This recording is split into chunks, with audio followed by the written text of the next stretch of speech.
Good evening, everyone, and welcome to the December 16th, 2025 meeting of the Milton Select Board.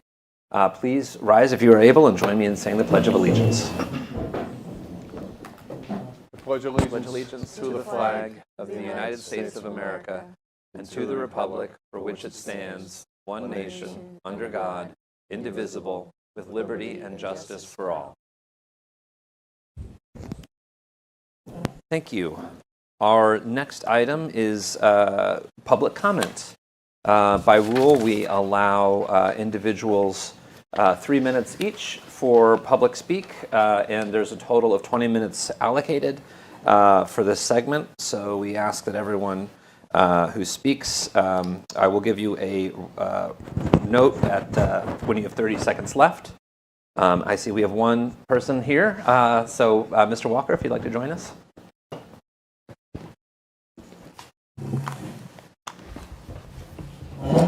The man who never stops. Good evening. Leroy Walker, 452 Truman Parkway, and a town meeting member of Precinct 10. I'm actually here in that capacity on behalf of my Precinct 10 constituents and Precinct 1 colleagues as well. I've lived on Truman Parkway for the entire 43 years that I've lived in Milton.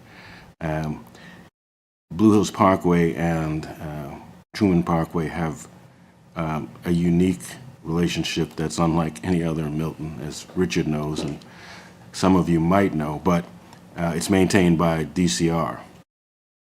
So that means that for the things that normally us as taxpayers would call public works, we have to try to get the same services from DCR. Specifically, to get a street light changed, we need to call DCR. To get a tree planted on Truman Parkway, we need to call DCR. To get trash that's been strewn along the road taken care of, we have to call DCR. That has presented some real problems in terms of both timeline that it takes to get these things resolved, and sometimes the bureaucracy wins, and we are never able to get those things resolved. If you drive down Truman Parkway at night, as you know, Truman Parkway runs from Deposit Valley Parkway through Boston to Brush Hill Road and then toward Mattapan Square. If you drive down from Boston, you'll notice that the street lights that are there are the large LED type. As soon as you pass the entering Milton sign on Truman Parkway, the street lights are a mix of incandescent, yes, they still have some incandescent lights, and the smaller LED lights. This is mystifying to me, but what I'm asking for is for your help, Public Works help, and our representatives, Richard and Mr. Driscoll, in creating a single point of contact somewhere in DCR that those of us who are residents of these two roads and who use these roads all the time can contact in order to get these services that we're paying both the state and the town for. Senator Tilmody, when he was in, was very helpful, but I can tell you that it took a lot of work on his part, and still DCR was unwilling to designate a single individual that we could call. So I'm asking for your help on behalf of myself and the residents who use those roads every day and are entitled to street lights that work and are bright, a beautiful road, and the ability to get services quickly if we need them. Thank you. Thank you very much.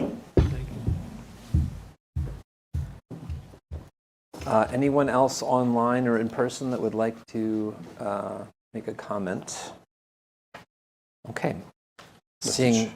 Sorry, I was Mr. going Wells? to say, why don't we move up 17? Since Mr. Walker was the only one in public comment, why don't we move up I'm fine with that. public comment response? So we'll make item 17, which is public comment response, our next item, which will allow Mr. Walker to get back to his abode. Would you like to kick us off, Mr. Walls? So I'm not immune to this comment, and I DCR, for as much as they were a big tenant in this, a big stakeholder in this town, he's 100% correct. As an analogy, just on traffic enforcement and all, I thank Representative Consalvo from High Park, who has much more seniority than I do, that was able to secure an earmark just for state police traffic enforcement. So we deal with the same issue, the Holt's Pond area. So you bring a good point. So I think Dan Lynch is the regional contact here. I think maybe we bring him in, and we'll lay this out. And you're right, it's not as simple as, you know, here when trash barrel boat, we make a call and it's picked up that day.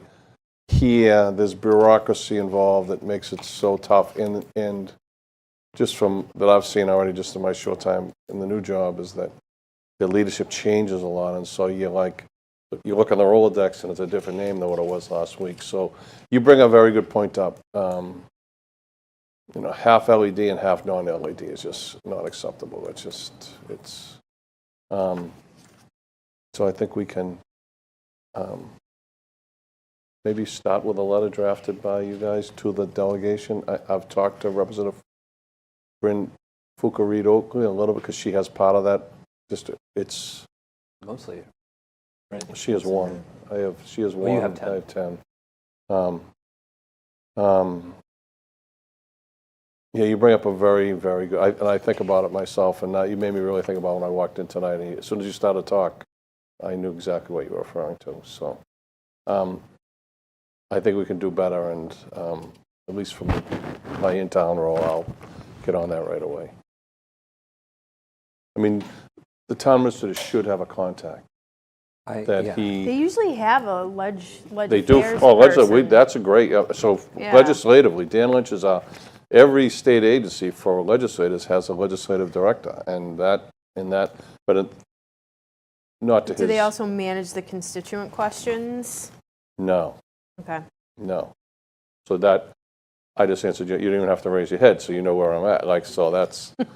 And they don't have like on the 28 project where MassDOT comes in and, you know, puts up a site where residents can go to. DCR just doesn't function like that. And that makes it so much more frustrating for a resident who lives on the roads that they own and maintain. So I think this is something collectively we can do a little bit better on. And I know someone's watching this right now who's already writing notes extensively. So that's all. If anyone, that was just my 2 cents on it. Anybody? Anyone else, Mr. Driscoll? I can see it's you. Yeah, but on the Parkway down by Home Inc., I'm there every week with that job. They had tree planting the last 3 or 4 summers, and they're pretty actively watering them and stuff. I don't disagree with you that you're in a no man's land, but the roadways were always plowed and sanded. I noticed that a lot on those roads.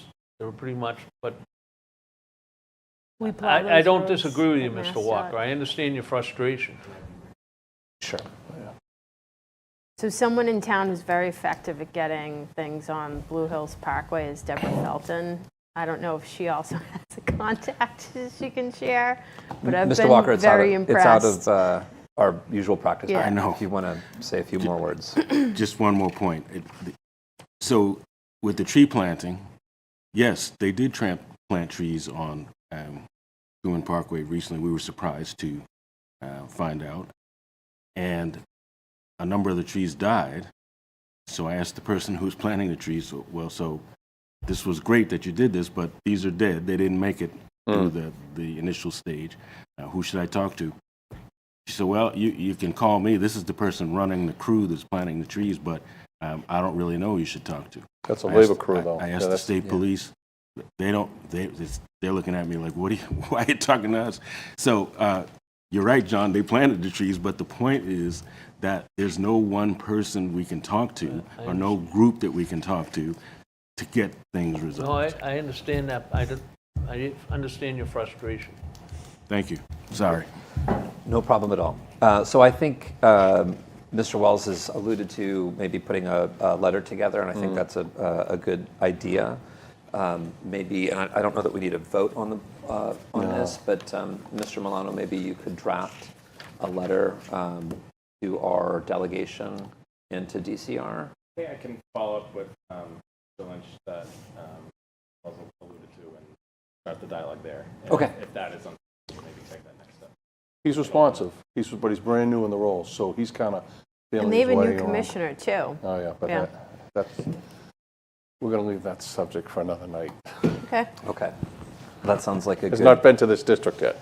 That sounds like a good response. Okay, so now we are going to enter into a recess for a meeting of the Governor Stoughton trustees, and I would like to call to order a meeting of the Governor Stoughton trustees. Our first item of business is requests for funding from the Governor Stoughton Trust, from the Milton Residence Fund, and the Milton Community Food Pantry. And Mr. Milano, do you want to contextualize? Prior to both Pat and Noreen speaking, I did provide for the members an update on the Governor Stoughton. I did provide to members an update on the trust fund balance of the Governor Stoughton Trust. There's approximately $400,000 above what is considered the endowment, about $5.75 million, of which 5.35 is considered part of the endowment. So that gives this trust, as of today, about $400,000 with which to respond to requests for funding. And we do have, and we provided the members written requests from both the Milton Residence Fund and the Milton Community Food Pantry. Noreen Dolan from the Residence Fund is online, and Ms. Brawley from the Community Food Pantry is here to speak to those requests. Great. Ms. Brawley, would you like to join us here at the... And do we want to promote Ms. Dolan while we're... Yep.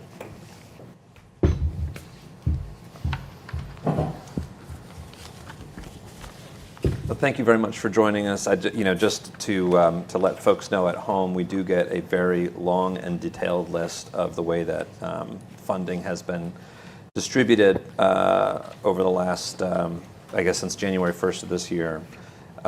It's a long list of people in need, and we're very grateful for your work and your work too, Ms. Dolan, in helping us with meet these needs through the Governor Stoughton Trust. Would you like to make a quick statement to begin? Well, I'd just like to thank the Select Board as Governor Stoughton trustees, fund trustees, for your constant support of our mission. We are, as I said in the letter, we are totally volunteers and totally funded by donations from the community, from clubs, organizations, and largely from the Governor Stoughton Fund. And we take our mission very seriously.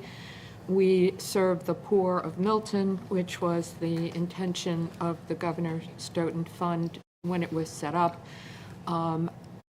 We are very happy that the Select Board understands, and that trustees of the Governor Stoughton Fund understand that without us, many people in Milton would not be able to survive.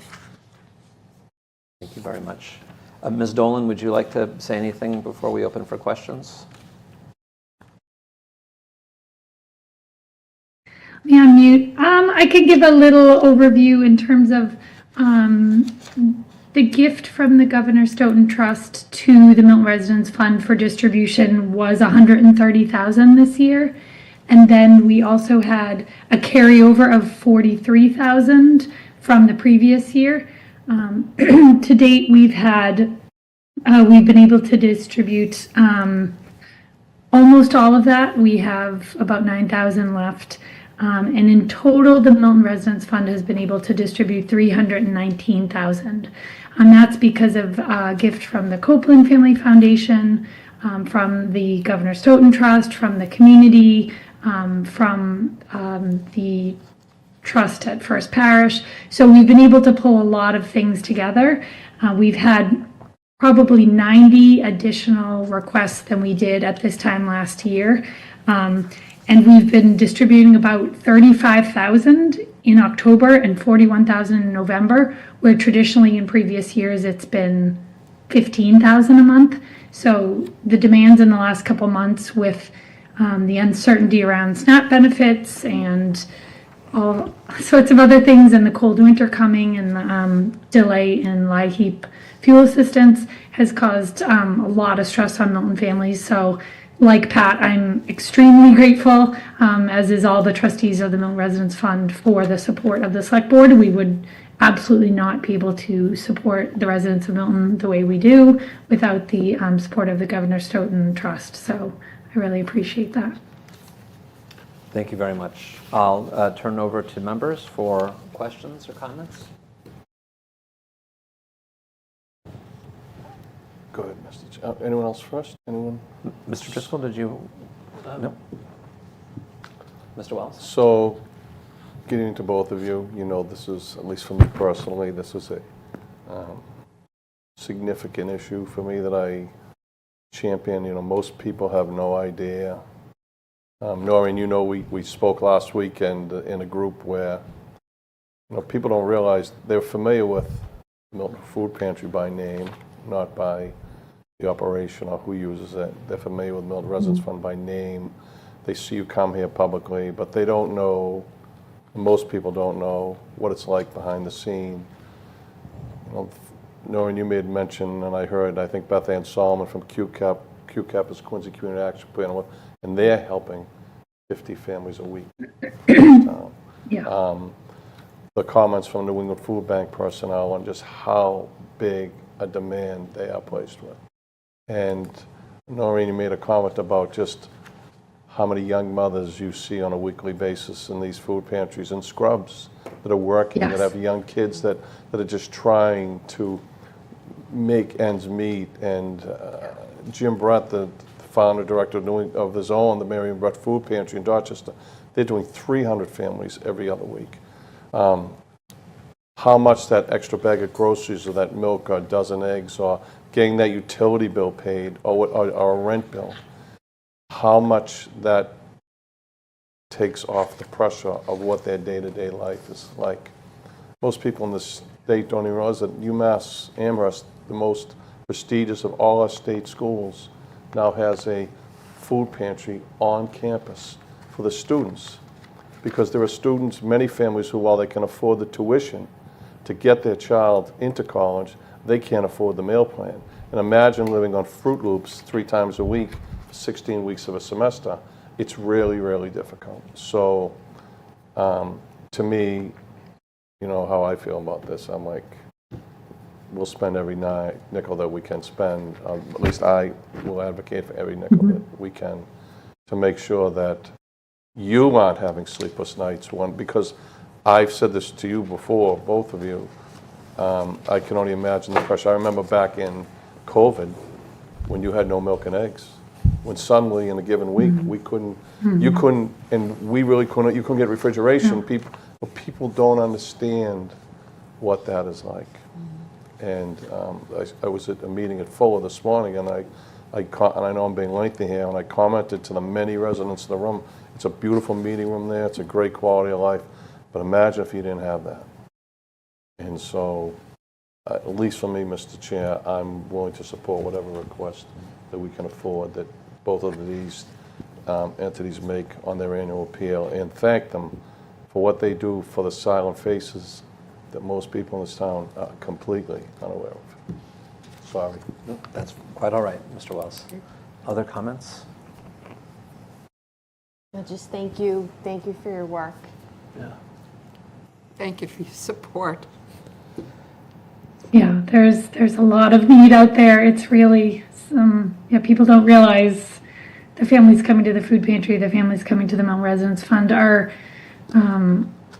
pretty much everyone is working as hard as they possibly can, and there's still families with their lights shut off, with no heat right now, you know, eviction notices, needing food, you know, on the additional, you know, to the food pantry. So there is need, and I see the community coming out to support, in addition to the select board. So it's fantastic to feel the support and feel like the food pantry and Milton Residence Fund is appreciated by the town.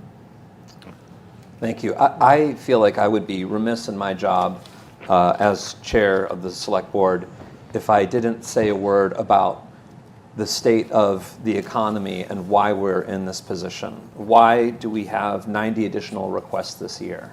The Trump administration and decisions that are being made at the federal level to cut benefits, to attack the working class people and the middle and lower class people of this country, who are the vast majority of the population, to benefit the few wealthy individuals, to give tax breaks and tax cuts to billionaires, while we as a small part-time town government have to scrape and save money to give to help, which we will do gladly because these folks are our neighbors and we care about them and we want them to be able to feed their children. We want them to be able to heat their houses. There are bigger forces at work here that I fear we are, excuse me, Mr. Wells, I'm talking. Sorry. Yeah, thank you. I appreciate that you're joining us in person for the first time in a while. The fact that we're dealing with this crisis is not an accident. It is a specifically designed policy to starve the working class people of this country to benefit the wealthy. And while I'm happy today to help provide that support, I feel like we must use every instance that we can to decry the inhumane, undemocratic administration that exists in Washington, D.C., and that is attacking the Commonwealth of Massachusetts and our town directly. So, again, thank you. I'm sorry for the vitriol there, but it just really boils my blood when I see what's happening to people in this country, what's happening to people that I know and care about on a daily basis. Mr. Milano, do we have a set amount for, I know that we have two motions in front of us, and I know that we have these letters, but can you remind me so that we get the numbers right? Sure. So Milton Residence Fund request is for $150,000 for the next year, and then the Community Food Pantry had listed out 3 separate requests. I totaled it as $86,500. Mr. Chair, I have a motion. I just want to make sure, does that sound right to our guests? Yes. And I see Noreen nodding. Okay, great. Mr. Wells. So I have a motion to fund the grant request of the Milton Community Food Pantry in the amount of $90,000. And the grant, a second to move a grant request from the Milton Residence Fund in the amount of $155,000. I second. Okay, motion's been made and seconded. Any further discussion on this? I wish it was more. Yes, we all do. We have a remote member, so this is going to be a roll call vote. Mr. Daly, you will be first. Yes. Mr. Driscoll. Yes, Ms. Haggerty. Yes. Mr. Wells. Yes. And myself, yes. thank you. Thank you both very Thank much you for so all the much. work that you do. We really deeply Thank you. appreciate it. Thank you so much. Thank you. Hugely appreciated. Bye. Okay, we'll move along now to item 3, discussion approval of meeting minutes for the Governor Stoughton trustees. We have very helpfully here who can make which motions and who can vote on which motions. I don't know, Ms. Haggerty, if you're interested in making motions for these, because I think you were present for all of them. So I have to do them separately, right? I believe Yeah. you have to do... I think she can do them all Actually, together. She can we wants do to them all except for the November 18th, I think? And then since Mr. Wells was present and did not abstain on the September 9th, is that right? I did abstain. I don't see a September 9th. I have the meeting minutes for the September 9th, but for the select board members, the ones that you didn't attend were the 18th. Oh, I got it. Okay. So Okay. So let's do September 9th and then the 18th, 24th, and the 7th, and then the November 18th. Does that work?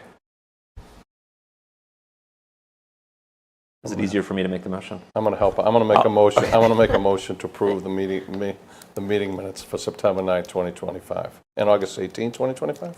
No. Oh, no, you Just didn't. You September didn't. 9th. September Just 9th. September 9th, 2025.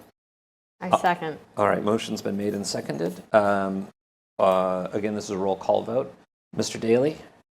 Yes. Mr. Driscoll? Abstain. Ms. Hegarty? Yes. Mr. Wells? Yes. And myself, yes.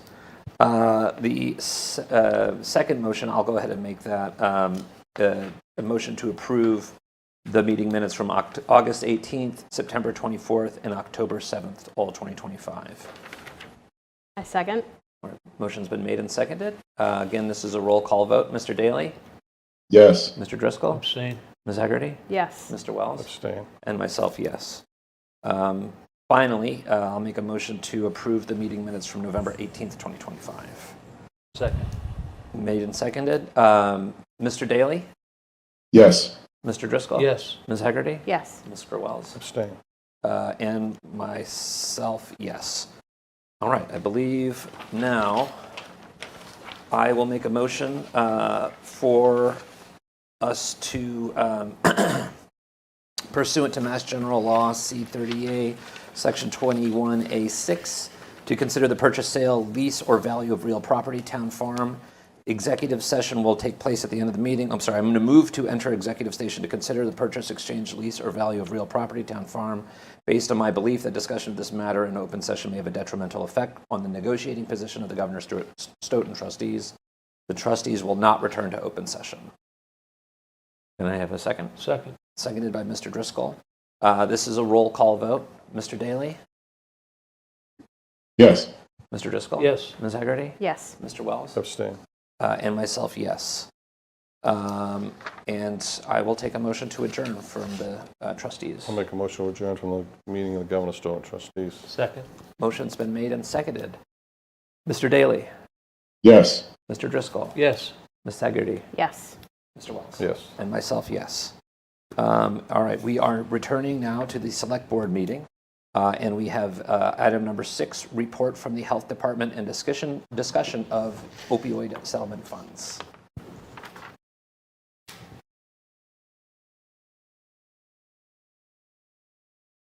Caroline, I can just pull it up for you if that'd be easier, the presentation.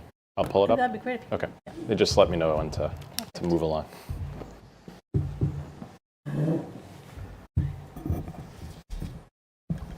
Thank you so much for joining us. Thank you so much for having me. You hear me okay? Yes. My name's Caroline Kinsella. I'm the health director. And we understand you have a presentation to make. Yes. All right. Health department. And lastly, I'll go over opioid abatement funds and what we're doing with the money. So the staff for our health department, as I said, I'm Caroline Kinsella, the health director, full-time staff. We have an assistant health director, Emily Connors, community health social worker, Ann Grossman, a health agent, Carolyn Ho. We have part-time staff. Susan Poirier is our public health nurse. She works 16 hours a week. Jean Peterson, our senior administrative clerk, she works 21.5 hours. We have a mass in motion coordinator, and that's on a grant. Lisa Courtney works 16 hours. And we have Milton Coalition staff, Berlin and Anya. They're pretty new in the last probably about 6 months, and they help us run the Milton Coalition, and they are on a drug-free community grant, and that's how they're paid. And right now we're in our 8th year of the drug-free community grant, and that extends for 10 years. Great. Next slide, please. And we have an elected board running for 3-year terms. We have Roxanne Musto. She's our chair. Laura Richards, secretary, and Mary Stenson is our member. Next slide, please. So our mission statement. Our mission is to achieve the highest level of wellness for all Milton residents by adopting reasonable health regulations, by providing preventative health programming, and by preparing and planning for public health emergencies. Next slide. So what do? So with our public health nurse, we run seasonal flu clinics. We had 2 townwide clinics this year. And we had a clinic at Pierce School for the kids. We gave over 200 vaccines. Also, Home Inc., we gave vaccinations. Sue is still giving flu vaccines. So we have 2 clinics set up that is in the office. So we still have high dose and the regular seasonal flu vaccine. And you can call the health department right now to make an appointment if you'd like. Sue does the blood pressure clinics at the Milton Council on Aging once a month. We do educational opportunities. We publish a lot of articles in the Milton Times regarding radon, mosquitoes, ticks, and we do communicable disease surveillance. So that's the Massachusetts Virtual Network, And so any communicable disease that a Milton resident gets, we're seeing it live coming in, and then we have to respond to it. We get about 80 to 100 diseases that we see. We're seeing a lot of flu right now, COVID, norovirus. Recreational camps, we inspect a lot at Curry, Milton Academy. We have about 18 to 23 camps that we inspect every year. So very busy. Sue is very busy with the camps, checking immunizations for the kids and making sure the facilities are safe. Next slide, please. So we also do sanitary code enforcement, environmental health. We get complaints about housing. It could be a neighbor complaining about trash or rodents that they're seeing. We also have landlord and occupant disputes. So an occupant will call and say that maybe they don't have any heat or they have mice in the apartment, and then we go out and do an inspection, and we issue correction orders for that, and we work with the landlord and occupants. Neighborhood renewal division, working to keep properties in compliance and make sure that they're not, as you see some of the pictures, dumping trash, and we send out correction orders to keep the town healthy. Next slide. We also do food safety inspections, risk-based. So we permit all the restaurants, over 80 inspections that we do. We have the temporary food trucks. We have mobile food trucks, ice cream trucks, farmers markets. We have a couple of residential kitchens. And then we get complaints from residents about something that they might be seeing, and then we go out and investigate. So we're trying to keep Milton healthy residents. Next slide, please. We do tobacco control, so we do inspections. We have 9 total retailers in Milton, and actually the health department, the Board of Health, put a cap on that. So we have 9 retailers. We had banned flavored tobacco even before the state did, and we do annual inspections to make sure all that signage that you see on the right is in the tobacco establishments, and that they're not selling to people under 21. Next slide, please. And we're very happy to have a social worker, Ann Grossman. She does a lot of, counseling, boarding resources, mental health referrals. She does work with a lot of partners. Another thing that we did this year is we did a food drive that we've never done before. So we have a take one, leave one. There are shelves that we have them at the town hall. We have them here, Council on Aging, and at Winter Valley. And people can take something or they can leave something. We've got a lot of great donations from PTO, has delivered some food, and then people are dropping off things too. So there's definitely a need. We see that in the town hall. We'll fill it up, and then someone comes by and they're getting some food. So it's great that they can walk in and feel that there's no barrier and can access food. So we were happy that we were able to do that food drive. I think it definitely supplements what's in the take one, leave one. And also, Ann Grossman does emergency food bags. So that's something new, too, that we're seeing, that there is emergencies that happen. We're also helping with the schools. She gave 10 bags to the schools around Thanksgiving, and she has 18 requested for this coming season, coming up, the holiday season. So definitely there's a need there. And so we're happy to be able to fill that need where we can. Next slide, please. Emergency preparedness, local emergency planning committee I belong to, working on emergencies and planning. We do demolition plan reviews, so the building department has demolitions. We just make sure that everything's safe, that they're notifying neighbors, that there's no mercury or anything in what they're demolishing. We also have a sharps container, and actually that's getting a bit busier. So we take needles at the health department, so you can buy sharps containers, and then we also dispose of it, so we pay for disposal. We process burial permits, so anyone who passes away in Milton, we have to process burial permits. There's over 500 permits a year. We do pool inspections, Mass in Motion's there. That's Grant, and Lisa Courtney is working on that. She was working on food insecurities and also language access. We have septic systems in Milton, so not everyone's tied into the sewer. We have about 2 to 3% septic, so we do go out and do inspections. That's me on the right there, in a septic hole and leaching field on the right there. So we go out and do inspections. We also do animal inspections. So we do quarantines if any dogs are biting dogs or cats biting people.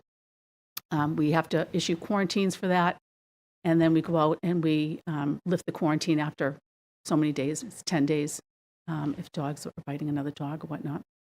As I said, tobacco control, body art, microblading. We had one microblader a couple of years ago for eyebrows. Now we have a micropigmentation permit, and this is a gentleman who's actually working with the hairline, so he's pigmenting the scalp. So he just opened up a couple of months ago. I think it's too late for me.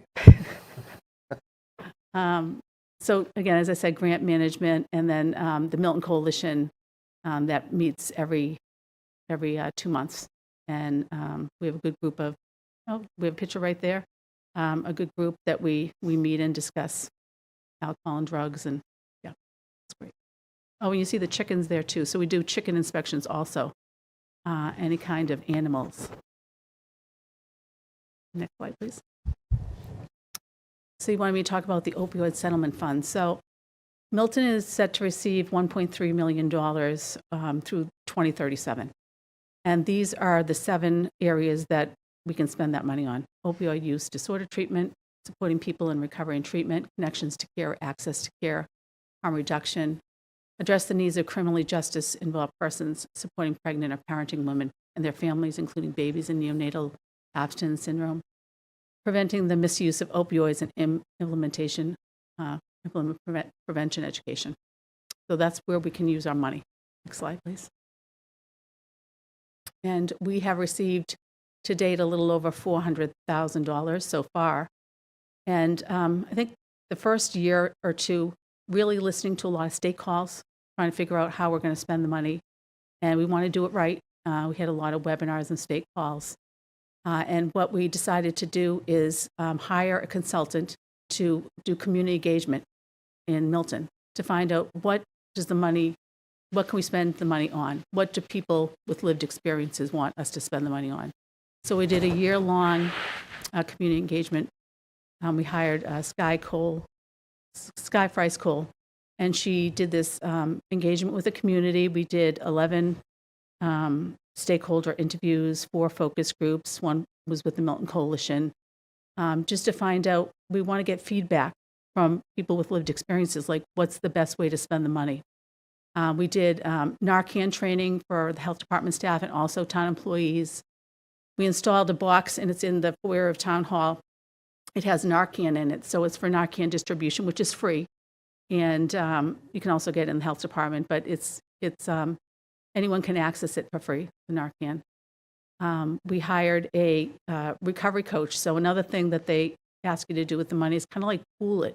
So we have Norfolk County 8, that's our health departments that we're working with. And we all put in money, and we hired a recovery coach, and that's free. And so that's for any Milton resident to be able to, access.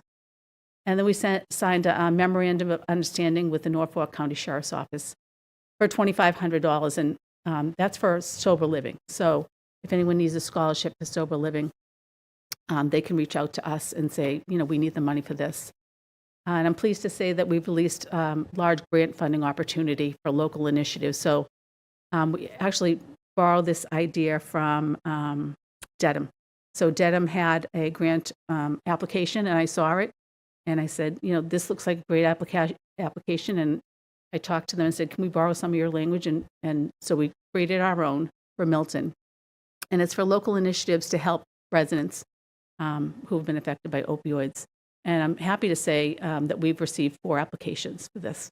One from the schools, one from the Milton Arts Center, one from the Sun Will Rise, and the last one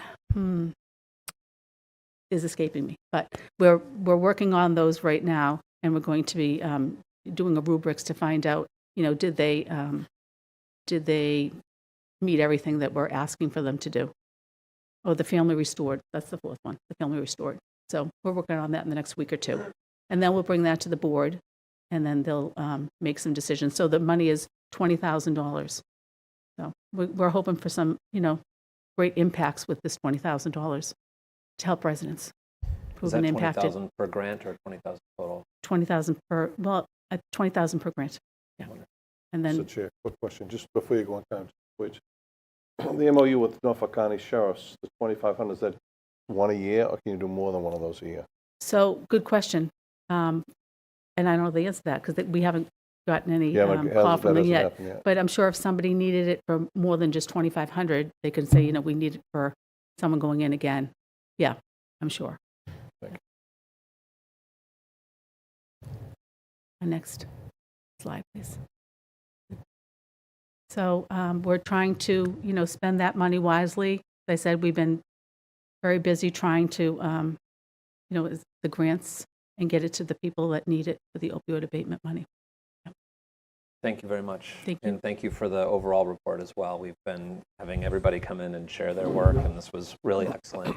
Okay. So I'd love to turn it over to members for questions or comments or thoughts or anything.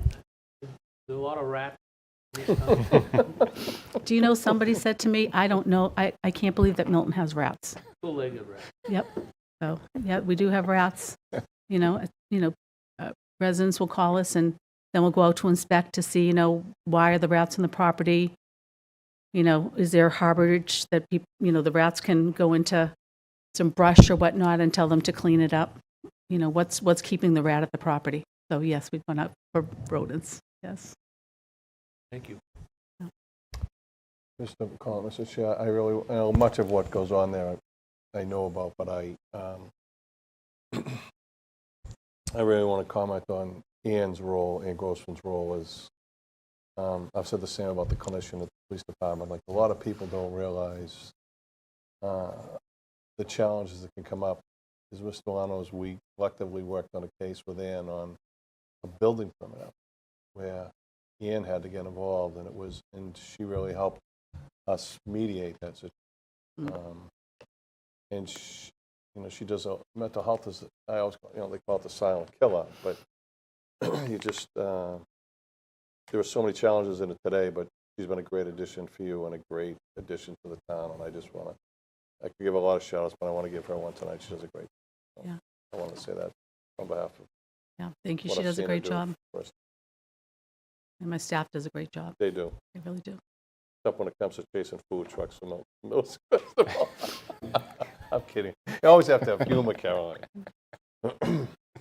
Other questions or comments? Ms. Yeah. Haggerty? So thank you for all the work that you do, you and your team, to keep our town healthy. And thanks for the presentation on the opioid settlement funds.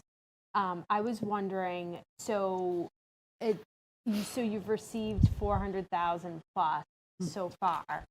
How much has been dispersed to date? A little over 25,000. Okay. Yep. And then in terms of the populations that you're planning to target, I know you've had a consultant do some community listening.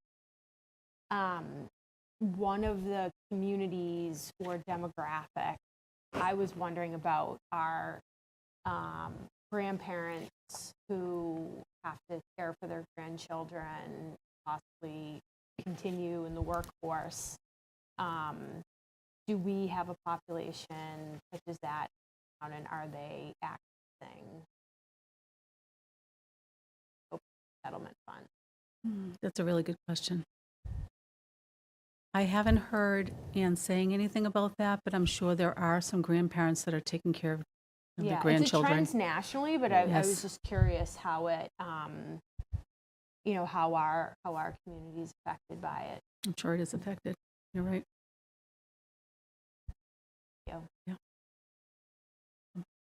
Mr. Daly, I know you're feeling under the weather, so just feel free to put your hand up if you have any questions or comments. And there you go. Hi, Caroline. Thank you for coming in.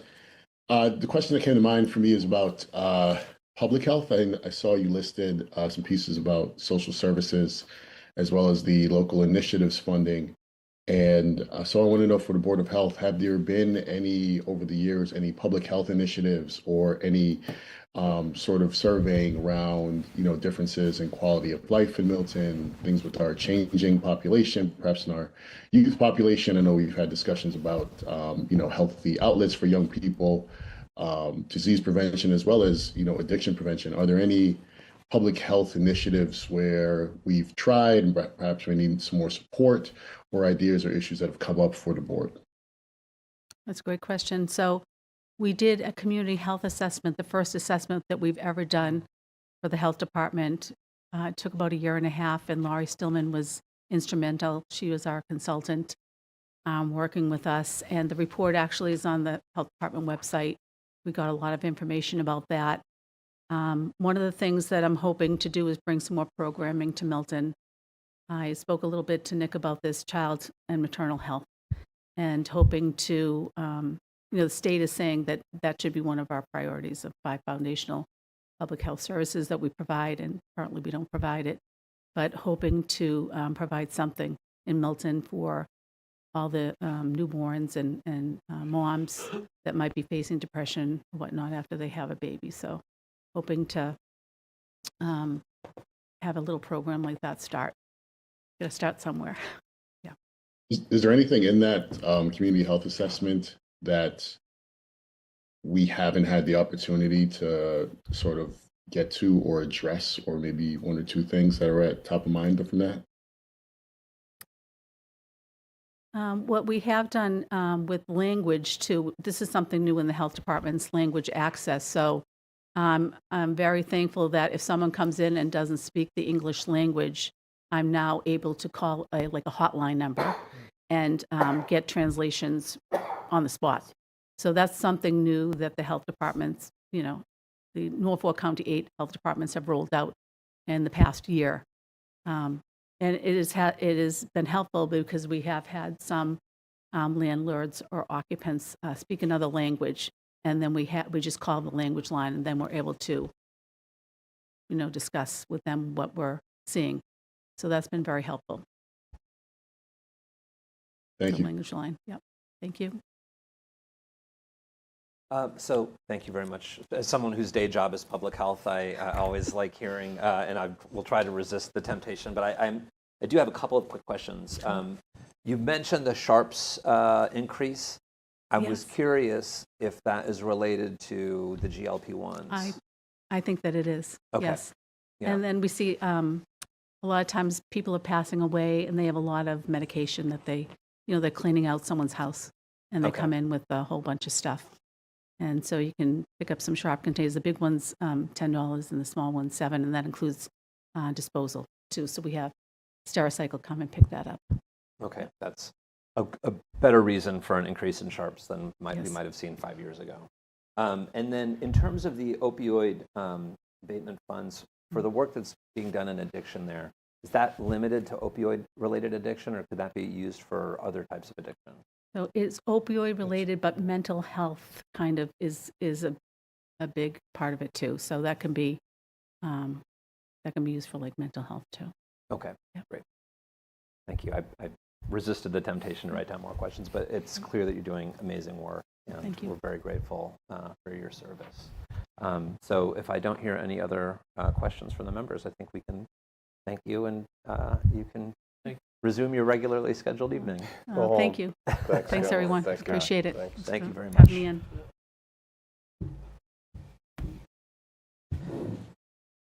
Okay. Well, Mr. Milano, item 7, fiscal year 2027 budget. You promised that we would have something to look at today. Yes, I will have a few slides promised. to provide an I update. had a feeling you might.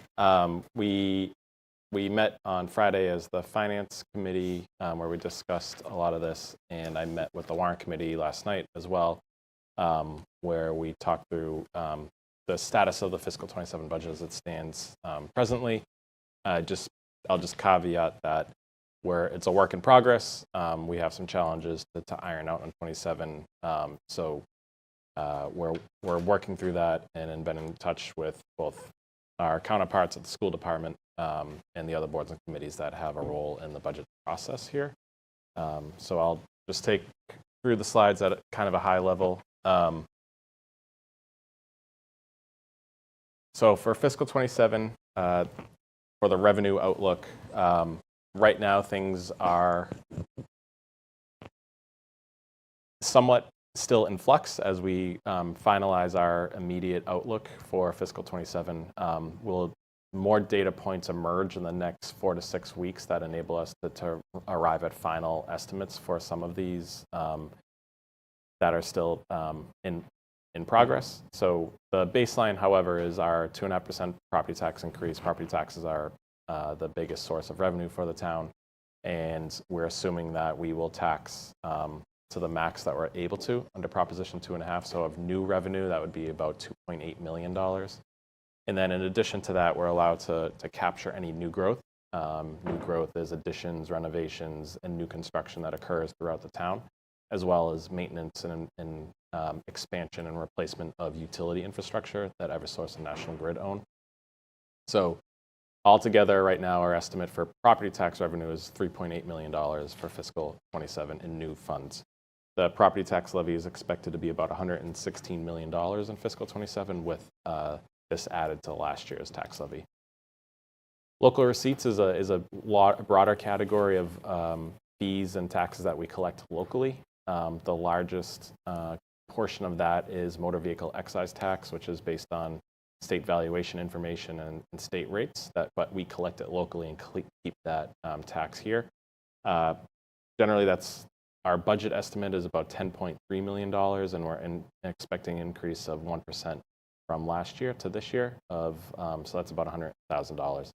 This is a place where the macroeconomic conditions of what's going on can have a big impact. Motor vehicle excise relies upon folks purchasing new cars or leasing new cars on a regular basis. Building permit revenue is another big contributor to local receipts.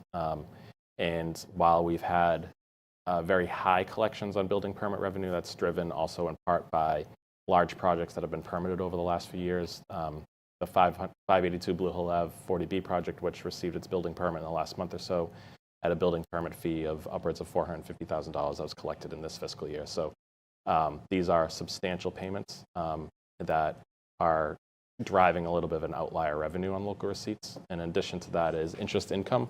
So the money that we're earning on the town's cash savings has been higher than typical in the last few years due to high rates. And I do want to give Treasurer Joanna McCarthy credit for her managing of the funds to try to maximize rates and different savings vehicles.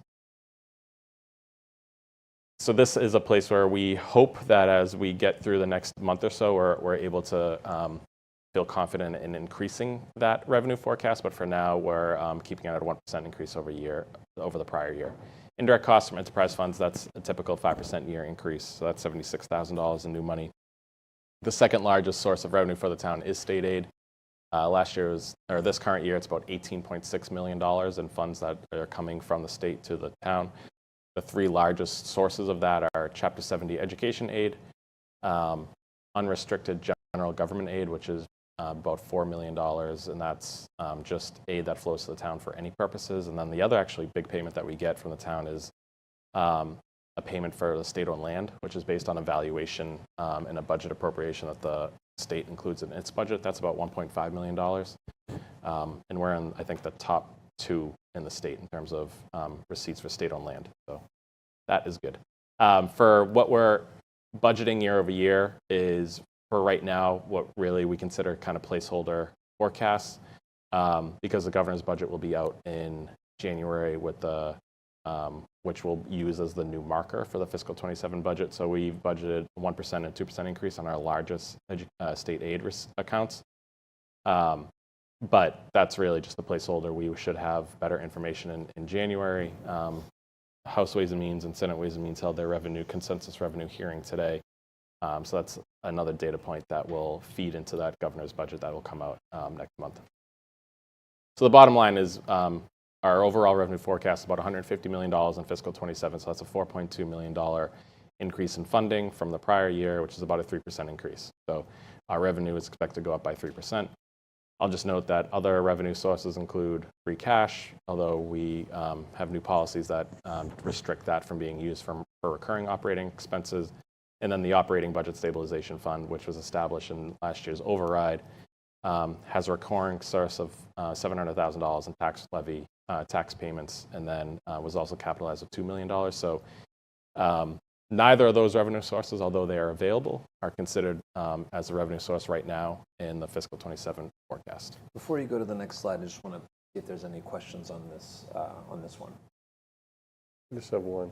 Mr. Wells. So on fair share money, do you have that rolled in on the state aid, or what? You don't even allocate for the possibility of getting it. I can't.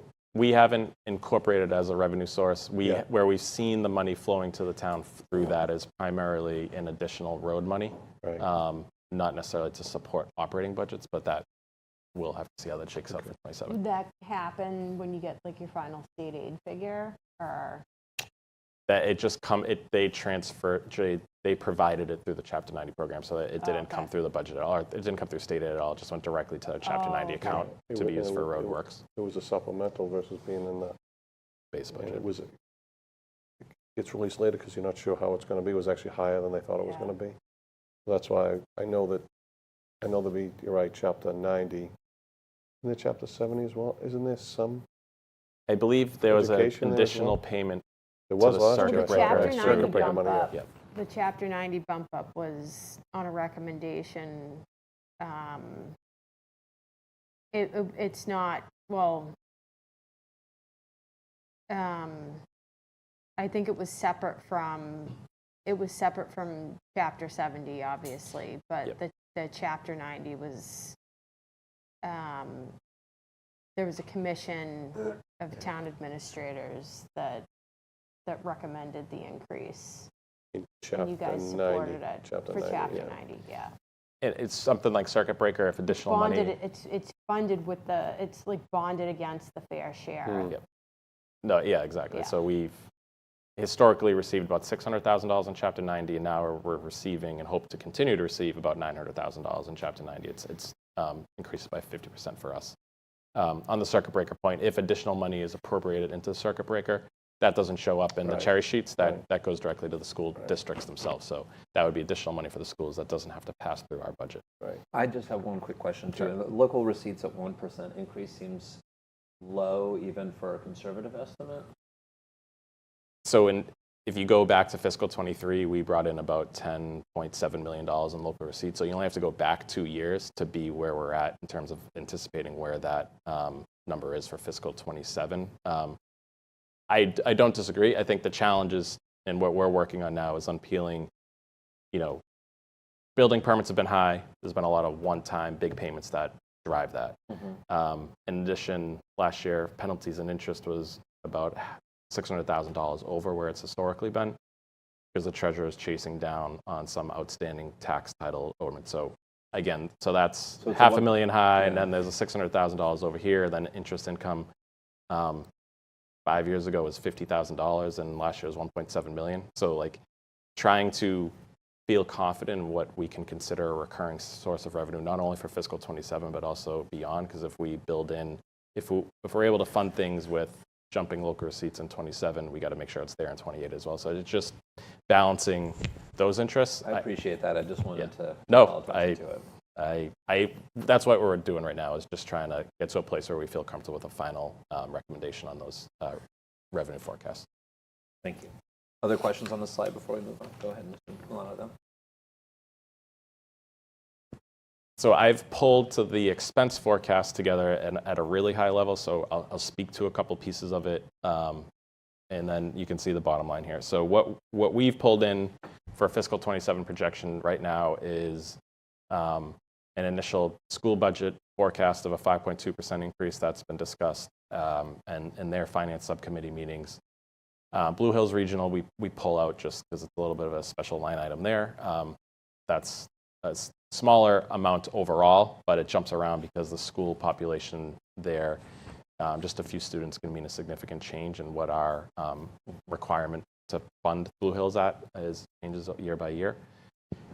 The shared category is primarily employee benefits, our health insurance payments, our pension repayments, our OPEB payment, general insurance, our debt service payments. We consider the Consolidated Facilities Department a shared department as that supports both town and schools. The reason there's a significant reduction there is we also have capital in that account, in that category, and any kind of one-time payments to stabilization. So last year we had about $900,000 in capital. We had additional stabilization fund payments, so it was higher last year. So it's a reduction. I'll also note in the shared category where we have health insurance budgeted right now at a 7% increase year over year, which we're concerned won't be accurate, and I'll speak to that more in a moment. For the town departmental budgets, these and the school budget requests represent level service budgets that department heads have submitted to our request. To us, they have submitted additional needs-based requests that we're evaluating. However, right now at a level service projection, we're at a 3.6 year over year across all the town departments. Some departments have gone up a little bit more than others. One example is the fire department, where they've had 5 or 6 turnovers, so senior firefighters retiring, coming in and being replaced for new firefighters. So their budget is essentially flat year over year, just because of turnover of people, but another department might go up by more. But on the aggregate, the increase is 3.6% for right now. So there's work to do here. Obviously, this indicates that we're working against a deficit of $2.5 million based on our projected revenue and our projected expenses. These are preliminary numbers, and we're still working through them. But I'll just kind of, the overall point I want to make is that we go back to our revenue slide and we bring in, $3.8 million in new tax revenue we can count on year over year. But at the end of the day, we look at a 3% increase in revenue. So our expenses in the aggregate got to stay in line with that, or else we run an unsustainable budget.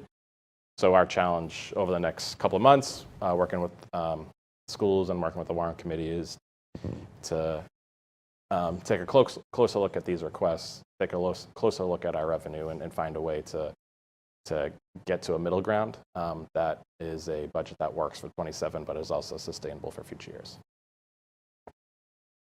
Nick, how's the current year looking for the school department?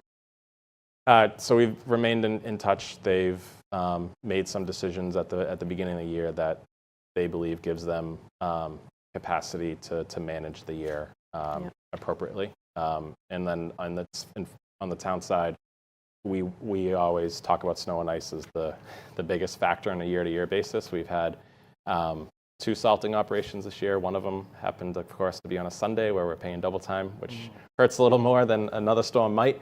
But that's always the biggest kind of consideration on the town department side is what our winter looks like. We've had department vacancies. We've had departments with vacancies that right now we're running pretty positive for fiscal 26, but we'll just have to watch that DPW budget throughout the winter. Other questions? Just Mr. one Wallace? quick question. So when the department heads in their budget prep and submission for this year, so they're submitting a level service, and then what are you keeping, like anything additional? Are you keeping, like, I used to call a wish list, like something above and beyond you, and then if there's any extra, well, actually stealing from Mr. Walker from his time when he championed the level service dollar budget here. Keep it as like a wish list, so then you go back and review any additional requests and what you see you can find. Yes, right now, some departments have made some requests that would require additional funding. Right. We've solicited those and asked them to we did a much more thorough request for that last year. So a lot of the requests that we saw last year were being brought forward again because nothing was funded. There are smaller tweaks in terms of how departments are using the dollars they have a little bit differently.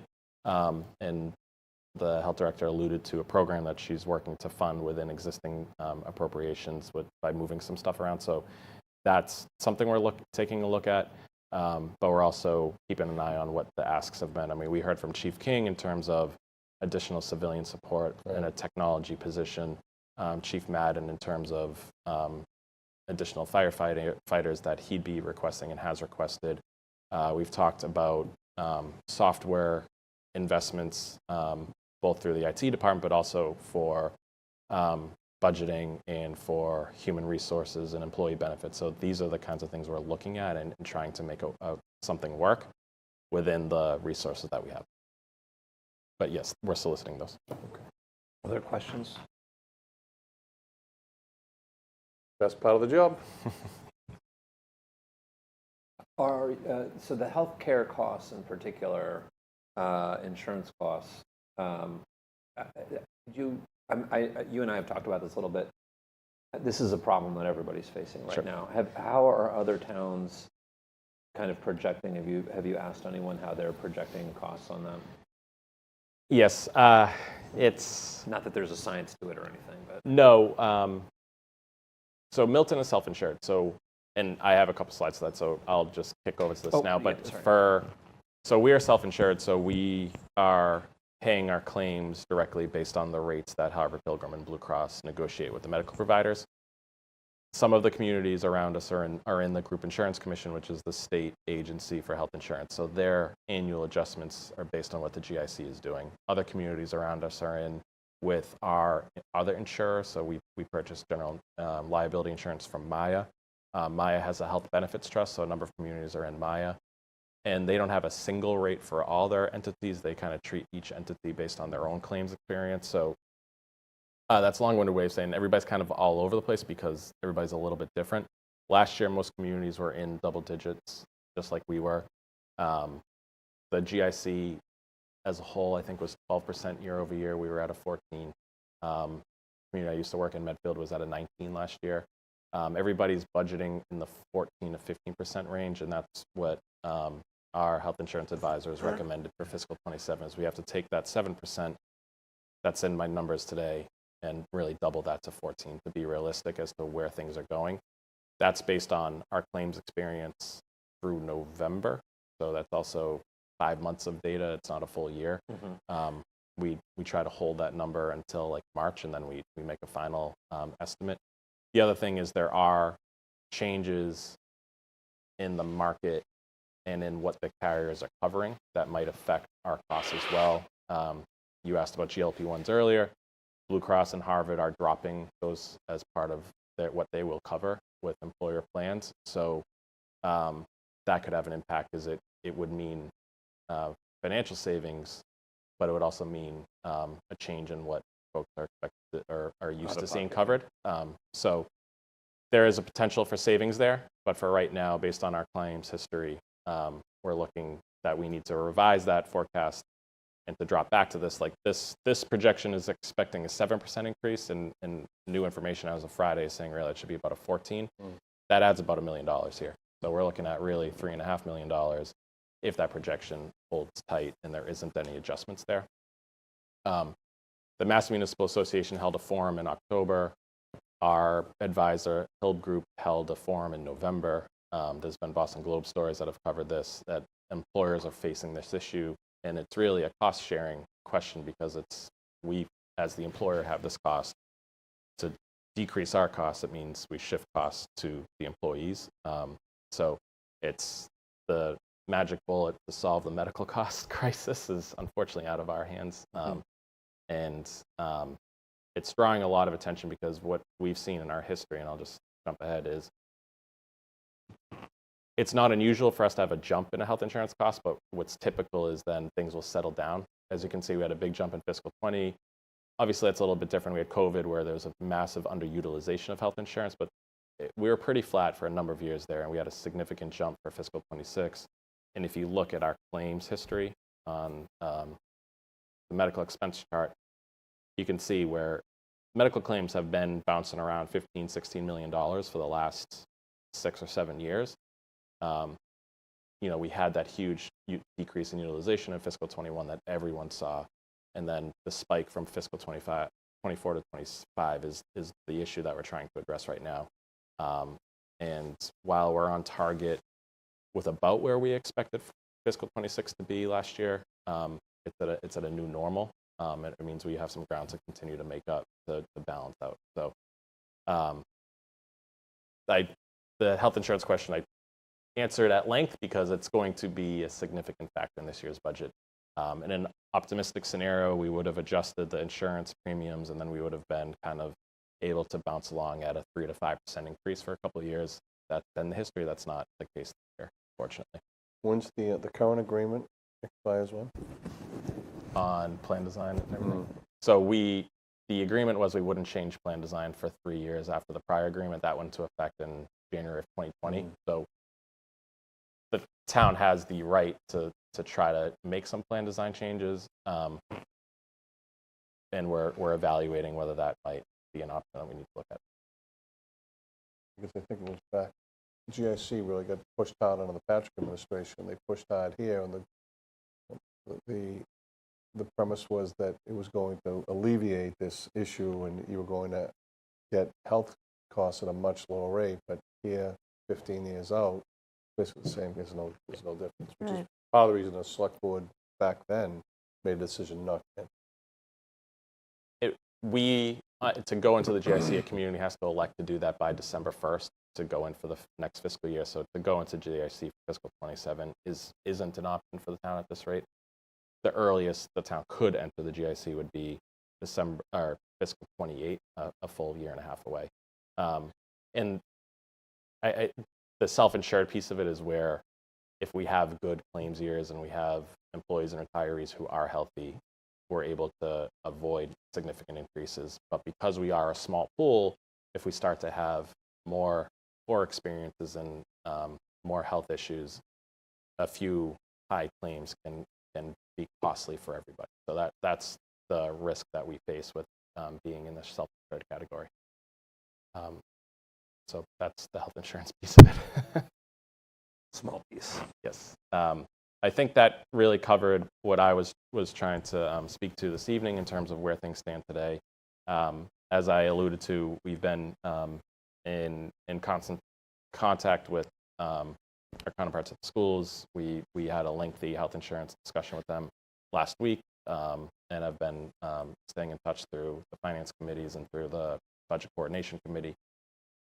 So more work to come, but I just wanted to provide this update now. Any further questions for Mr. Milano on this? I know we have a capital budget coming up next. We need twice as much time for that. Well, let's get into it. I think we're done with questions on this for the moment. On capital, just that similar update as to last week, the capital committee continues to meet. We've had meetings with the Consolidated Facilities Director, Tom McCarthy, and the DPW Director, Marina Fernandez, to hear their requests. DPW Director is requesting additional roads funding above and beyond what we've been appropriating in recent years, as she's pushing to continue to push money into that road program. So we're evaluating that alongside the other capital requests. Is it above and beyond the additional 600,000?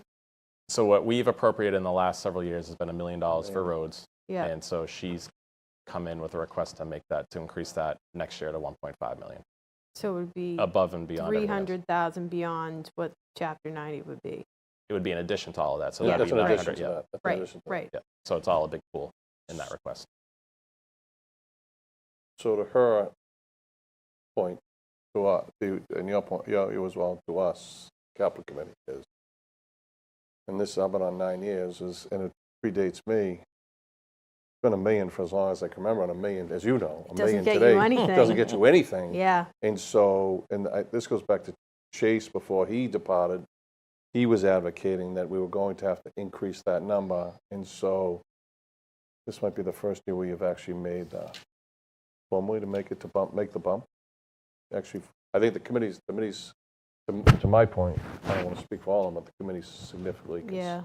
because we're going to have to do it. I mean, Yeah. you, how much we hear on roads, and just, I talked to Tom McCarthy's sidebar afterwards, and he'd have gone on for 2 hours in the meeting, so even at $1.5 million, Yeah. you're That's still not a even a dog. Band-Aid. Yeah, you're still a dog. But I mean, in capital, every department, we're only getting ones. No, I So you might get lucky and get a 1 and a 2 in a given year, but you run it last year. Like it's the pressure, and then just maintaining these buildings is immense. I don't know. I'll let you go. I'll come back. No, that's all I was it was just that we're evaluating those requests. That's one of the bigger ones. And then alongside the other departmental requests that we have. So the capital committee should finalize its recommendation by mid-January and be in good shape to do so So I mentioned that that's we have a lot of the projects that have been approved in several years ago that haven't been borrowed yet that we should have come online in this year. So I've said this a couple times, I don't know, at this committee, but in June of 22 at town meeting, town approved a new ladder truck, $1.6 million. It has not arrived in Milton yet. It should be here next summer, early part of next summer. In May of 23, an $850,000 new engine that has not arrived yet. That will be arriving in the spring. Lower Guile Turf Fields, that's $2 million in borrowing, which has been tied up in abutter appeals, increasing our costs, delaying when that field will be online. We might have an OAR, a decision that allows that project to move forward in the next couple of months, so that could be built next year. So that just means that's $4.5 million of capital projects that would have been staggered over the last few years that will all come online next year. So the challenge for the operating budget for fiscal 27 a little bit, but really 28 beyond, is just making sure that we don't overload the debt so we have a massive spike because of how some of this timing has happened. So that's the work that we're trying to do in the background to figure out how to ease everything in, not have a significant spike. So that's where things stand on that. Okay, any further questions on the capital budget? We'll be back. Meeting tomorrow? No, what's tonight? No, Thursday. Moving on to item 9, discussion update approval of East Milton Fire Station RFP and appraisal services. Mr. Milano. Thank you, Mr. Chair. This had been something that the board had discussed as considering conducting an appraisal on that property. The town has previously used LandVest on a couple of real estate acquisitions, so I followed back up with them. They submitted a proposal for a full appraisal report of $9,250 on that, and it would be ready within 2 months of them getting the approval to move forward. We haven't quite finalized that RFP, so in terms of timeline, that's a little bit up in the air if the board still wants to move forward, but that is the proposal that I've received, and that piece sounds about what we would expect to cover. You need a motion or anything on that, or you? Well, so I have a quick question. Sorry. That's okay. So, in the proposal, in the cover letter, there's the full narrative and the restricted appraisal. I mean, it's a couple $1,000. It's like splitting hairs, but what does the restricted appraisal get you that the full narrative does not? It's just a higher level of detail that we'll have. Sorry, the inverse of what I said. Yeah. It's a higher level of detail. I think Yeah. if we expect to potentially be negotiating with a buyer, to have a full report is just a better document to have to defend the town's position on what we think the value is. Yeah. If the value comes in lower than we had hoped, then it's just more background and a higher level of effort to pull together. Yeah. Mr. Daly has his hand up. Mr. Daly? Yeah, Nick, on the proposal, this only accounts for sales out in the market, right? There's no piece for potential if we kept it? No, it will evaluate a fair market value to sell as well as a fair market rent value to lease. The one restriction that the proposal assumes is that there's a requirement that the building must remain. So when he does his work, it'll assume that a potential buyer has to keep the structure. But it could be a purchase. He'll evaluate both fair market sale and a fair market lease. But would that fair market lease also encompass refurbishment, any sort of updates or changes to the building to make it usable?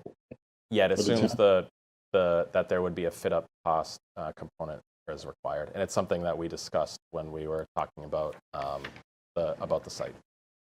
Okay. In terms of, particularly in terms of what a lease term might have to look like to make it worthwhile to anybody to invest into the structure itself. Can I just follow up on that? Mr. Wells. So just to follow up onto your question, because if we don't have that, any of those costs are going to shift right over to the capital line item. They're going to become a capital request again. And at least one of them is going to become a priority. That's just dollars that I don't think we have right now. We are really needed somewhere else. Other questions? Just my own 2 cents. I think from the community forum that we had on this, this is basically one of the requests that the community had, was to have a better understanding of the value of the property, both for sale and for lease. So I think this would be really helpful. My recommendation will probably be, once we've completed this, we may want to have another community forum where we have this report available so that folks can understand better the dollars and cents behind the decision, or just whatever decision we decide to go forward with. So I'm of mind to go for the full report. I am too. So we can have a motion on this if you'd like. I'll make a motion to, as the chair stated to Ms. Haggerty's comment, that we go for the full report From Landvest. from Landvest. So there's a motion to approve the proposal from Landvest for the appraisal services for the East Milton Fire Station RFP. Second. Seconded by Mr. Driscoll. Any further discussion? Mr. Daly, Yes. Mr. Driscoll. Yes. Ms. Haggerty, Yes. Mr. Wells, Yes. and myself, yes. Just a final comment that Landvest, for the new ones, Landvest did do a great job for us, both on the acquisition of, I think they helped on the WAF project, us actually acquiring the WAF back, 88 WAF, as well as the fire station project and the Discovery School transfer, all the sale of that as well. Landvest was involved in all of it. They did a good job. Our next item is discussion update Route 28 Randolph Ave Road Diet Pilot. I know we spent some time on this last week with the decision for signs. Please go ahead. Ms. Haggerty is recusing herself. I was going to say, we're all set. We don't have to do anything. It's good. You can stay She here. might just have to hop out and hop back in. Is there anything new on this one, Mr. Milano? Only that the signs for the change in local roads along Reedsdale and Highland, those signs have been ordered. We expect delivery next week, and they will be installed shortly thereafter. We've been in touch with MassDOT, so they're aware, and we've coordinated that once the signs are installed, they'll be sure to let the app companies know, and that we have some temporary signage as well in the interim to more clearly announce. We expect a little bit of confusion from drivers at the outset, but the signage is ordered and hopefully to be installed in the next. Mr. Driscoll. Tonight coming here at 6:30, I had to wait 2 sets of lights to get through Randolph, coming to go on to Reedsdale Road. Okay. Because the people coming off Reedsdale Road coming from East Milton block that Blocking still, intersection. It's just a free-for-all. Yeah. And my biggest fear is when there's a snowstorm hits and the salt truck's stuck in that line.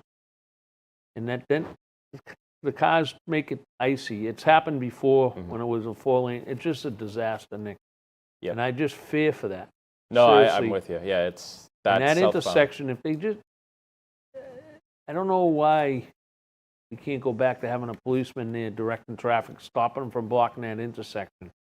Because it holds up all the different directions for people to cross over. You know what I mean? Yep. And one thing in terms of not enforcement, although we've requested additional enforcement on that issue in particular, in terms of the don't block the box, MassDOT's looking at any potential signage or paint that will reiterate. And granted, drivers may choose to continue to ignore signage and paint, but at least to make it a much more obvious that somebody's violating it is one thing we're looking at through MassDOT. And then we have continued work to do in terms of the enforcement piece of it on our. That is a Milton jurisdictional. But some issue. nights it's great, and like tonight, the traffic was backed up to Buckingham Road. Yep. Waiting to get on to Randolph Ave. Right.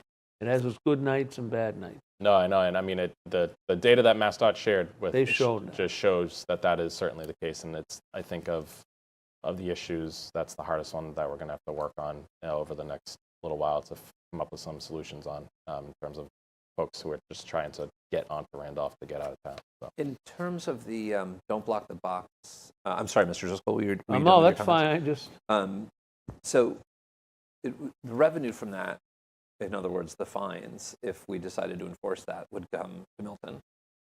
I don't think it's If they're finable. ticketed, If they're ticketed by I don't- MPD? I don't think it's ticketing. I don't think it's an offense. So it's more of an awareness than a, kind of like a blue box outside of a police station, a red box outside. No, I mean, like, if the intersection is painted Right, that's what I'm to talking prevent about. people from going in. I don't think it's. It's more of an awareness versus a fine. I could be wrong, but I know it's a fine in wasn't some wrong. places. I haven't seen it in Milton, so I didn't Yeah, know, I don't- but that was my, because, some you know, additional homework. that might be some good homework. And I think knowing that we're going to have the signs installed next week, knowing that we've continued to ask for enforcement, it might be a good idea. I mean, I would assume this will be on our agenda for our January, what is it, 12th or whatever? we're meeting, 13th. Maybe Chief King could also for it. Okay. We could have it earlier on, or he could join us remotely. actually, Sergeant Ernst might be the one you want here. He's the guy overseeing it. Any further questions on this? Ms. Hegarty, I believe you can return. We're going to move on to net metering agreement with Rewild Renewables LLC. Mr. Milano. We talked about this briefly last week. I had noted that the contract is with attorneys for review. That is still working its way. We got some comments back from KP and then some additional comments from Rewild, so we're continuing to work through that. And then KP did acknowledge that as an agreement of this term, it'll likely require a town meeting vote as well for final executions or prior to final execution. So it's something we're also tracking as a potential warrant article, but we'll have that squared away by the next meeting on the 13th. Great. Any questions on that? All right, we are moving ahead to the discussion approval of board and committee appointments. We're going to start with A, Capital Improvement Planning Committee appointments. We have one appointment to make and two applicants. Mr. Milano. Sure. I'll just note, Mr. Lavash had applied a while ago, and as a member of the Park Commissioners, just for this board's consideration, the Capital Improvement Committee has 2 resident spots that are supposed to be kind of resident at-larges, so I think our practice has been to shy away from putting on another representative from another board or committee, so I just wanted to mention that. Elizabeth Barry and Robert Hiss are the 2 other applicants. Understood. So do we have anything from the members on this? Yeah. Mr. Wells? So I did review both. We're on the chair of that committee. I mean, the one thing, I'm in my 9th year, and as you know, you attend every meeting, and Mr. Driscoll sat on it. As this is filling your spot, actually. The 2 residents who have sat, who are there, Michael Hale and Lorraine D., have been there the entire time I've been there. The other parties make up Amy Dexter, the town accountant, a member of this board, a member of the school committee. And that's really been, the only changes have really been, I think we went from Lenny Craighead to Betty White to now Lizzie. Very little. The one thing, and I'm going to make a recommendation, I looked at both of these, and is that the one thing that you really need in being on that committee is a true benefit is an understanding of the operations and what goes on there. As you see, I mean, it's very in-depth, and the ways that you're trying to meet capital needs of department heads while dealing with, I'm pointing to the screen, it's like the prior slides, dealing with the complexities of how limited you are. And I know Mr. Walker's not here, but I go back to he and Tom Hurley, who they really kind of, from a good part of my deputy chief time, writing, it was just a paper exercise, which kind of got us into why we're where we are today. And so given that, I mean, Mr. Hiss has a ton of operational and understanding of the town budget. Given that, because there was another name that came from a similar background that he didn't apply, but that I thought would have filled the role. I think he would be a good fit, and I would nominate Mr. Hiss to fill that vacancy on that capital improvement committee. So make that as a motion, yeah, I'll make that as a motion. Second. Okay, motion's been made and seconded. Any further discussion? Just to the Ms. Barry, I read, she's excited and wants to, I don't know her, but one of the things she wrote was she had no experience at all until, like, apply to another committee, like, don't. This is just a committee where having background on the station would make your life that much easier. So that was how I came to that. That's all. That was my final comment. Seeing no other discussion, we have a motion and it's been seconded. This will be a roll call vote like they all will be this evening. Mr. Daly.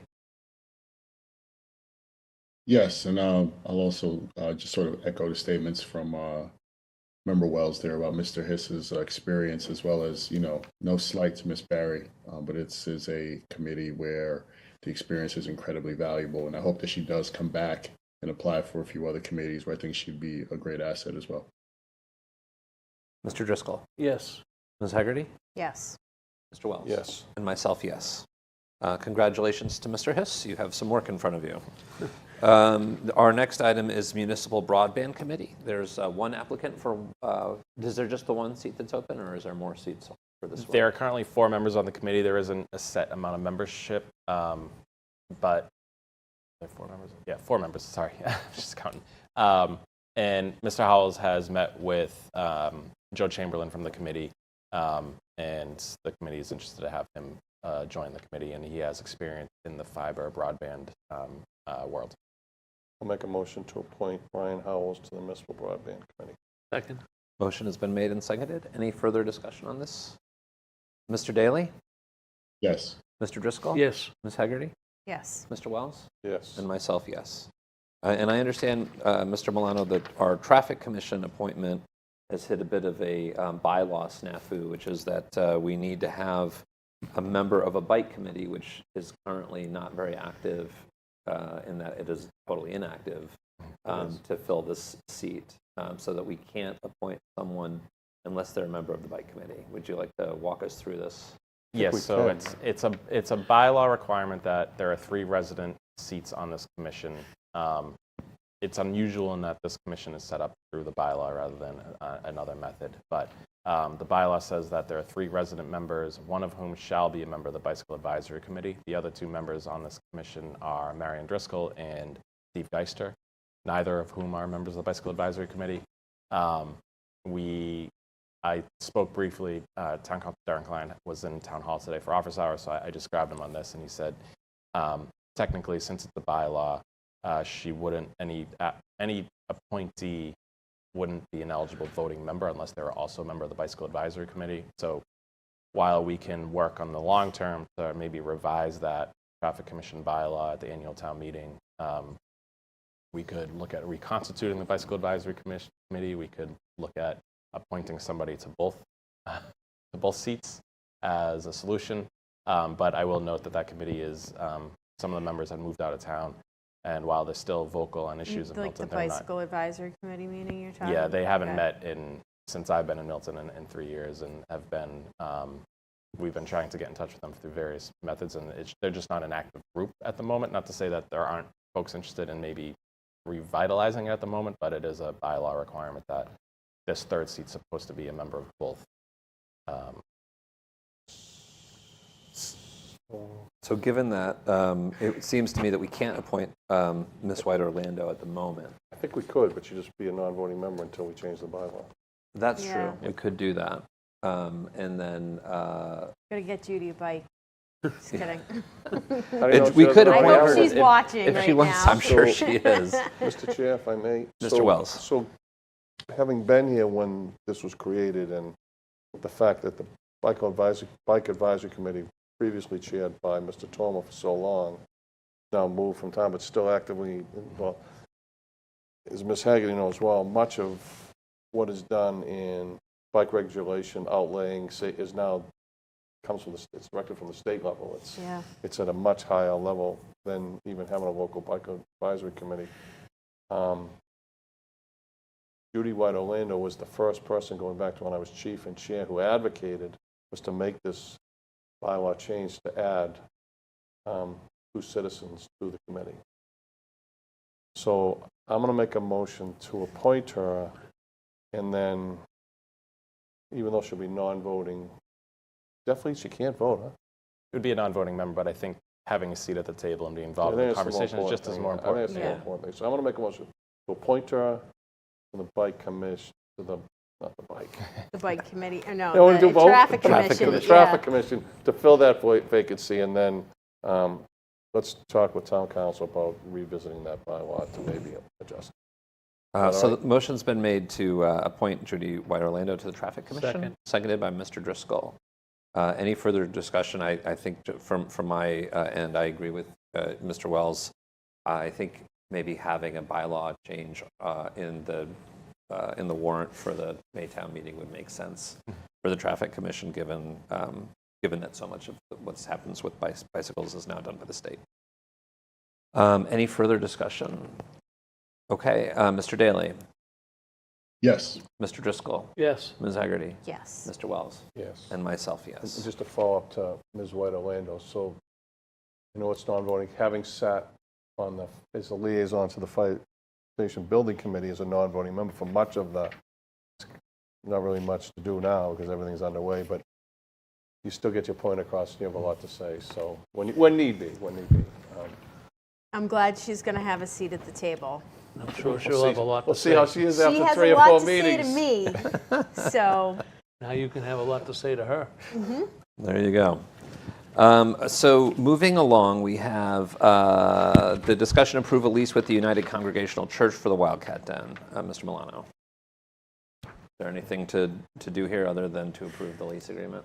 No, this is a modest lease that we pay for the space managed through the Parks Department for the Wildcat Den. The main change to the lease was updating dates, adjusting the rent, and then revising the name to reflect the new name of the United Congregational Church. Okay, is there any discussion on this? I'll take a motion. Okay. I'll make a motion to, hang on, I want to make sure I do the motion correctly. Move to approve the lease agreement with the United Congregational Church for the Wildcat Den. Thank you. And Mr. Wells has seconded. Any further discussion? Mr. Daly, Yes. Mr. Driscoll, Yes. Ms. Haggerty, Yes. Mr. Wells from across the room is a yes, and myself also yes. That's a unanimous vote. Great. 14, discussion approval meeting minutes, November 18th, 2025. Ms. Haggerty? I'd like to move to approve the meeting minutes dated November 18th, 2025. Second. Motion's been made and seconded. Any further discussion? Mr. Daly? Yes. Mr. Driscoll? Yes. Ms. Haggerty? Yes. Mr. Wells? Yes. And myself, yes. We are on to the town administrator's report. Mr. Milano, what has changed in town over the last week? Not a lot. Ball. I'll let you speak to the event on Sunday at East Milton, but the Fire Station Building Committee is continuing its work, is meeting again on December 21st to keep up the discussion on the future of the Atherton Street project. Hopefully, we'll get some clear line of sight as to what their recommendation will be, and we'll have to coordinate a meeting with them in the new year, as well as they start to prepare for bringing a warrant article to the annual town meeting to address Atherton Station. MBTA is having a virtual public information meeting regarding the Mattapan line tomorrow night. The information on that has been posted to our website. It's also on the MBTA website. It's a virtual meeting. You do have to pre-register to get the Zoom link, but we are expecting updates on the Mattapan line. Whether I'm reading too much into things or not, but the program used to be called the Mattapan Line Transformation Project, and now it's just called the Mattapan Line Program. So the word transformation is missing, so we will find out what, if anything, that means, or if I'm being too much of a close reader at the time. So Is anyway, it safe to assume, Mr. Milano, that we have not heard back from MBTA on this was the answer that we assumed, Okay. I think, was I- what they were I alluding figured to. as much. So again, that's tomorrow night at, I believe it's at 6 p.m. And that wraps my report, Mr. Chair. Thank you, Mr. Milano. For myself, just a brief note of thanks to Rabbi Benjamin and all of those who attended the lighting of the town menorah or Hanukkah for the first night of Hanukkah at Manning Park. On Sunday, it was snowy and cold. We had some of our select board members were out there, so that was greatly appreciated. The rabbi's remarks were deeply appreciated in the wake of what happened at Bondi Beach and continues to happen around the world, unfortunately, the anti-Semitism. So that was great. And I also just want to congratulate the school committee on the reappointment of John Phelan as superintendent for another year as temporary, so to try to get the ship righted as much as possible. So thank you to them and to Mr. Phelan for their service. And that's pretty much all. Could I just add one other thing? Milano, yes. I just want to acknowledge we've had a little bit of a busy couple of days in East Milton Square, so I just wanted to thank the neighborhood for accommodating some of the filming that was taking place at Stella's. That took place all day on Monday. Parking spaces were occupied. There were trucks all over the place. There is a project, a concrete pour tomorrow at the 40B project that will take place starting early around 5 a.m. and that'll take place into the evening. So it's been a busy couple days, so we appreciate, we understand the impact that it has, and we appreciate everybody working with us. And obviously any comments or suggestions, feel free to reach out to our office. Great. And Mr. Daly, I see your hand up. Yeah, I just wanted to ask Nick, was on the email you sent to us earlier, was there any update on those dogs that were found? No, only that they were in the care of the animal control officer, and from there finding homes, and that the police are handling the rest of the issues there. Thanks. Mr. Driscoll. Nick, how'd the merchants take no parking there? I'm sorry? How did the rest of the merchants take no parking there? I had reached out just to communicate with them the impacts. Obviously got a little bit of concern raised, and when we initially reached out, the impacts were greater. We worked with the location crew to move some of that out of the square itself. They had looked for essentially 72 hours of occupying spaces on Adams, Mechanic, and Church, and they got that down to much less impact on Sunday and Tuesday, although more significant impacts on Monday itself was when they were filming. And then in terms of people, they had people being shuttled in from, I think they ended up using the Legion as a satellite lot. So, the location, that's what they're about, is knocking on doors and finding alternative locations. So when we had said, look, this is too much, you got to find some answers, that they went out and did that to mitigate some of it. But nice opportunity for an East Milton business to be featured. And why don't you tell everybody what they were filming? What it a was? scene from Dead City, so it's a Walking Dead, I a sequel. don't know anything about it. So. There's zombies and Stellas? sorry. Yes. They had the windows changed. I went down and walked down and the windows were changed. I couldn't really see what they did inside. Sorry, Jim. But Eversource was there last week too for a few days. Yeah, that Right would have outside- been. No, I know, approved but on they a were day-by-day they put up with a basis. lot Yeah. in that area. No, they do. Yeah. Yep. Because they were there for 3 or 4 days. I see National Grid had a big presence on Bassett today. I don't know what they were. There are a lot They of might have trucks just there. been Not, timed not, for each not other, big yeah. trucks like Boss's trucks, like small stuff. They've been putting up with a lot. No, for sure, and that's hopefully it'll be quieter for the next several months. All right. Well, we got our zombie apocalypse news. Our future meeting schedule and locations, we're slated for a return to our regularly scheduled second and fourth Tuesdays of the month, starting in January on the 13th and then January the 27th. Future agenda items, I think in this one we talked about maybe the bylaw, bringing up a draft bylaw, which we probably wouldn't need for the 13th, but maybe it actually might be helpful considering we might want to have the warrant closed. That's we're trying to have at least drafts of all the warrant articles for the 13th. That's our So working maybe goal. we could have a draft for that change to the Traffic Commission bylaw. Other agenda items that anyone would like to propose? Okay. So I am going pursuant to MGL C 30A, Section 28.3, I'm going to move to enter into executive session to discuss strategy with respect to collective bargaining, Milton Clerical Unit of the Southeastern Public Employees Association, Milton Professional Management Association, Milton Public Employees Association, Milton Firefighters Local 1116, Milton Police Officers, Milton Superior Officers, Milton Library Association, based on my belief that discussion of this matter in open session may have a detrimental effect on the bargaining position of the Select Board. The Select Board will not return to open session. Second. Motion. You want to keep going? Well, these are separate motions, Okay, so we all right. should vote on them separately. Motion's been made and seconded. This will be a roll call vote. Mr. Daly? Yes. Mr. Driscoll? Yes. Ms. Hegarty? Yes. Mr. Wells? Yes. And myself, yes. I'm going to move that we enter into executive session to discuss strategy with respect to litigation in the matter of Jake Tamposi, Comprehensive Land Holdings LLC, OADR, docket number WET 2024-003-034, based on my belief that discussion of this matter in open session may have a detrimental effect on the litigating position of the Select Board. The Select Board will not return to open session. Second. Motion's been made and seconded. This is, again, a roll call vote. Mr. Daly? Yes. Mr. Driscoll? Yes. Ms. Hegarty? Yes. Mr. Wells? Yes. And myself, yes. Then finally, I will move to enter into executive session to discuss strategy with respect to litigation in the matter of the Town of Milton OADR docket number WET 2025-004, Lower Guile, based on my belief that discussion of this matter in open session may have a detrimental effect on the litigating position of the Select Board. The Select Board will not return to open session.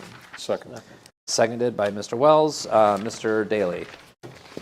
Yes. Mr. Driscoll? Yes. Ms. Hegarty? Yes. Mr. Wells? Yes. And myself, yes. I will take a motion to adjourn. So moved. I'll move to adjourn. Second. Moved and seconded. Mr. Daly? Yes. Mr. Driscoll? Yes. Ms. Hegarty? Yes. Mr. Wells? Yes. And myself, yes. Thank you very much, ladies and gentlemen. We are adjourned. Great holiday. Yeah. Happy Everybody have a nice holiday. Hanukkah, happy Merry Christmas, happy everything. Happy New Year.